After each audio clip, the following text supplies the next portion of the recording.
Chapter 1, Enter the Rookie. Captain Holt stood at his desk, hands behind his back, staring out the window. The blinds were halfway open, letting in thin stripes of sunlight. His face was unreadable as usual, but the stiffness in his shoulders gave away the tension. Lieutenant Terry Jeffords entered the office with a cup of protein shake in hand. "You wanted to see me, Captain?" Terry asked, stepping inside. Holt turned slowly. "Yes, Lieutenant." "Close the door." Terry obeyed, raising an eyebrow. Holt didn't usually start meetings this seriously unless something big was going on. Holt gestured to the chair in front of his desk. Terry sat. "I've received a call from One Police Plaza this morning." "A directive," Holt said. Terry waited. Holt didn't like rushing his words. "We're getting a new officer in the 9-9. Terry raised both eyebrows. "Okay. Is that a problem?" "This isn't a regular transfer," Holt said. He tapped a file on his desk. It was thin, oddly so. No usual stack of background reports or training scores. This file contains almost no information. His name is Raymond White. Age 26. Graduate of Quantico. Assigned here as a rookie. Terry blinked. So the top FBI academy, but he's coming in as a beat cop. Exactly. His record is sealed. Everything. Even his birth records. I've never seen anything like this. Terry leaned forward. "Why is he being sent here?" Holt paused, then walked around the desk and stood next to Terry. He lowered his voice, even though the door was closed. "Ivan Preston." Terry's eyes widened. "That's not possible." Preston's 5th on the international most wanted list. Explosives, assassinations, cyber terrorism, human trafficking, and he's been sitting in our borough for 3 years. Right under our noses. A ghost chasing a ghost. Silence stretched for a beat. 6 years ago, Holt continued, I led a task force that nearly had him. We thought he was in Marseille. But we were wrong. It was a trap. I lost 6 officers that day. Now, higher-ups think someone in law enforcement may have helped. A leak. Maybe more than one. So Raymond White is a specialist. A plant, Terry said. Yes. He's not just here to find Preston. He's here to find out how we missed him. If someone on the inside is helping him. A mole, Terry muttered. Holt nodded. Higher-ups believe the 9-9 has been compromised. So White has been placed here under the cover of a rookie assignment. No one else is to know. Why didn't they just send in an FBI agent? Because whoever's helping Preston is smart. And White isn't just some agent. From what I was told, he's part of a classified task force. Handpicked. He requested this job personally. He also requested to be assigned under Detective Rosa Diaz. Terry gave Holt a look. That's a strange choice. Yes. Silence filled the office. Only the sound of traffic outside, and the low hum of the AC. Do you trust him? Terry finally asked. I don't know him. And I cannot bring my personal feelings or opinions into this serious situation. But I trust the people who sent him. For now, Terry stood. I'll keep an eye on him. Holt nodded. So will I make sure no one treats him differently. He's a rookie.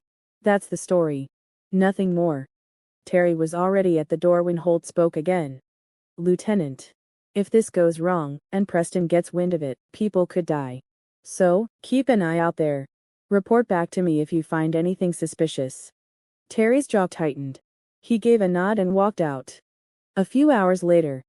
The bullpen was its usual mess of clacking keyboards, buzzing phones, and random loud laughter from Jake and Charles, who were watching something on Jake's phone. Rosa sat at her desk, sipping black coffee, scanning a folder. Her eyes were sharp, cold as always. Terry walked in. Everyone, listen up, he said. The room went quiet. Jake quickly hid his phone. We've got a new rookie joining the 9-9. His name is Raymond White. He's been assigned to shadow Detective Diaz. Jake whistled. Poor guy. She'll eat him alive. Rosa didn't react. She just took another sip. Terry looked toward the entrance. A tall man with short dark hair and a clean-shaven face stood there. He wore the standard NYPD blue, but it fit him a little too well, like a uniform in a movie. He walked in. Eyes scanning, as if he were looking for someone. Then his eyes fell on Rosa. But he naturally shifted his gaze toward Terry. This is Officer White, Terry said. Raymond gave a sharp nod. Glad to be here. Jake stood up and walked over, hunned out. Hey, I'm Jake Peralta. Best detective in the building. You can ask anyone. Huh. Nice one. The last time I checked the numbers. You are 6 points down, Ami chimed in from her seat. Raymond shook Jake's hand. Nice to meet you, Detective Peralta. This is Amy Santiago. Overachiever. Boyle. Food obsessed. Hitchcock and Scully. Don't even talk to them unless you want to smell like mustard. Hey, said Hitchcock. It's Dijon. It's classy. And this is Rosa Diaz, Terry said. Raymond turned. Rosa met his eyes. They stared at each other for a long second. Officer White, Rosa said with her usual stoic and cold expression. Detective Diaz, looking forward to learning from you. You'll be riding with Rosa for the next few weeks, Terry said. Whatever she says, you do. No questions. Understood, Raymond said. Good. Everyone else, back to work. The team scattered. Rosa stood, grabbed her jacket. Come on, rookie. We're hitting the streets. Raymond followed without a word. On the way to the crime scene. The car was silent except for the low hum of the engine and the occasional honk from a cab cutting someone off. You talk much? Rosa asked, not looking at him. Not unless there's something worth saying. Rosa gave a small grunt. Approval, maybe. Or just acknowledgement. Most rookies spend their first week drowning in paperwork. You got lucky. Raymond glanced at her. I don't believe in luck. Rosa didn't respond. They turned onto a quieter street lined with old brick buildings. 2 squad cars were already parked up ahead, lights flashing lazily. Yellow tape flapped in the breeze. A uniformed officer stood by the entrance of a narrow townhouse. Rosa parked the car on the side street. Follow my lead. Keep your mouth shut unless I tell you otherwise. Raymond nodded. Inside, the air was stale with the scent of blood, already starting to mix with the city heat. A forensic tech was snapping photos in a cramped living room. Books were stacked high on every surface, and papers covered the coffee table. A body lay slumped in an armchair, shirt drenched in blood. Male, mid-40s, name's Elliot Renner, Rosa said. She snapped on gloves. Teaches political theory at Columbia. Roommate found him an hour ago. 2 shots. Raymond asked, eyeing the blood patterns, and the victim's body. 1 in the stomach, 1 in the chest. No sign of forced entry. Nothing stolen. Door was locked from the inside, but the roommate says Renner always locked it behind him. Claims he was at the gym. Can I take a look? Raymond asked Rosa. Promise not to touch anything. Please? Fine. Be my guest, Rosa said, as she looked around the floor. Raymond stepped closer, careful not to get in the tech's way. He studied the position of the body, the spatter, the books, and the mug on the side table, still half full. He knelt beside the chair. The shots were post-mortem, he said quietly. Rosa turned her head slightly, not yet convinced. Explain. Raymond pointed to the blood on the victim's shirt. Low velocity. No spatter on the surrounding furniture. Blood pooled cleanly. The heart wasn't pumping. He was already dead when the bullets hit him. Rosa frowned, then looked at the body again. He stood and walked to the side table. He sniffed the coffee mug without touching it, then pulled a small penlight from his pocket and pointed it at the rim of the cup. There was something white. Just like powdered sugar. He was poisoned, Raymond said. Something fast-acting. Judging by the setting, he was reading. The TV's off. No struggle. He probably took a sip, felt something was wrong. He pointed at the wall-mounted phone. He tried to rush over to the phone, but couldn't maintain his balance and fell backward. He died within a few seconds. Look around, no struggle.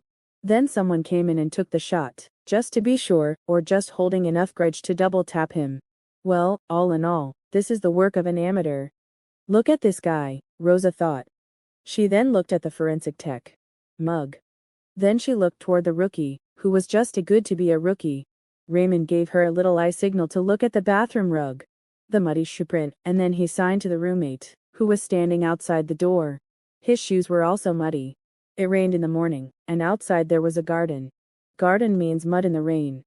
Rosa walked to the bathroom and looked inside. There was nothing, but then she saw the wet floor. Someone wiped the muddy footprints. She followed the traces of water, and it stopped near the window, which was open, and the railings were broken. Looks like the killer entered through the window, did the job, and decided to act smart by removing the footprints. Went to the bathroom to get water, but sadly forgot to clean the rug. Dang. He's making me look like an amateur. Arg GG. He's good. Something smells fishy about this newbie. I'll find out. White?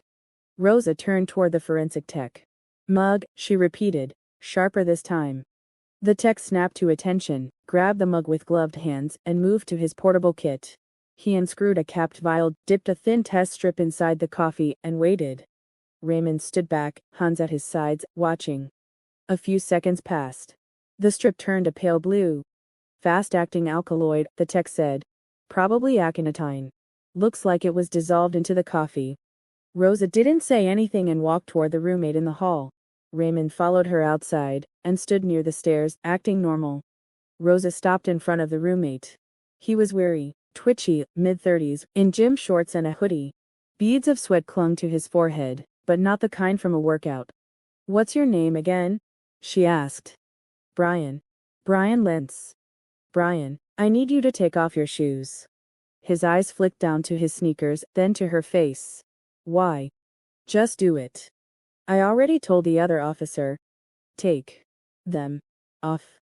Brian hesitated. His fingers twitched at his sides. His foot shifted backward. Rosa's voice dropped to a low growl. Now. Brian lunged. He pivoted fast and bolted down the hall toward the stairs, legs pumping, arms flailing. But Raymond was already there. He stepped forward, like he'd been waiting for this. His stance shifted, and in one move, he locked his arm around Brian's neck, using his momentum against him. Both fell on the floor. Raymond grabbed his neck and pressed him down on the floor. Don't move, Raymond said. Brian froze, caught between panic and pain. Rosa strolled over, calm as ever. She crouched in and tied one of the sneakers, yanking it off. The muddy sole matched the rug print exactly. Well, Rosa said, holding the shoe up, that was stupid. Brian sagged in Raymond's grip. I didn't mean to kill him, he mumbled. Rosa raised an eyebrow. You poisoned his coffee and shot him twice. Brian closed his eyes. Raymond eased his grip slightly, just enough to let the man breathe. Rosa stood. Cuff him.